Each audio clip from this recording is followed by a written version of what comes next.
ಮಗುವಿಗೆ solid food start ಮಾಡಿದರೆ ಹೊರಗಡೆ ತಂದು ಸೆರ್ಲಾಕ್ಸ್ನ ತಿನ್ನಿಸೋದಕ್ಕಿಂತ ಈ ಥರ ಹೋಮ್ ಮೇಡ್ ಸೆರ್ಲಾಕ್ಸ್ನ ಟ್ರೈ ಮಾಡಿ. ಯಾವ ಥರ ಮನೆಯಲ್ಲೇ ಹೋಮ್ ಮೇಡ್ ಸೆರ್ಲಾಕ್ಸ್ ಪೌಡರ್ನ ಮಾಡ್ಕೋಬೇಕು ಅಂತ ನಿಮಗೆ ವಿಡಿಯೋ ಬೇಕಿದ್ರೆ ನಾನು ಆಲ್ರೆಡಿ ಯೂಟ್ಯೂಬ್ ಚಾನಲಲ್ಲಿ ಅಪ್ಲೋಡ್ ಮಾಡಿದ್ದೀನಿ, ಹೋಗಿ ಚೆಕ್ ಮಾಡಿ.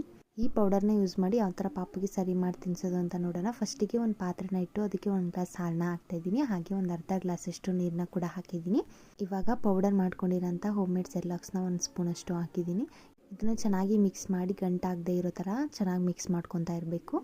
ಈ ಥರ ಮಿಕ್ಸ್ ಮಾಡ್ಕೊಂಡಿದ್ದಾದಮೇಲೆ ಗ್ಯಾಸ್ ಸ್ಟವ್ನ ಆನ್ ಮಾಡಿ ಸ್ವಲ್ಪ ಹೊತ್ತು ಚೆನ್ನಾಗಿ ಬೇಯಿಸಿ. ಸ್ವಲ್ಪ ಟೇಸ್ಟಿಗೆ ಅಂತ ಹೇಳಿ ಬೆಲ್ಲ ಅಥವಾ ಸಕ್ಕರೆನ ಆ್ಯಡ್ ಮಾಡ್ಕೊಳ್ಳಿ. ನಾನಿಲ್ಲಿ ಸ್ವಲ್ಪ ಸಕ್ಕರೆನ ಆ್ಯಡ್ ಮಾಡ್ಕೊತಾ ಇದ್ದೀನಿ.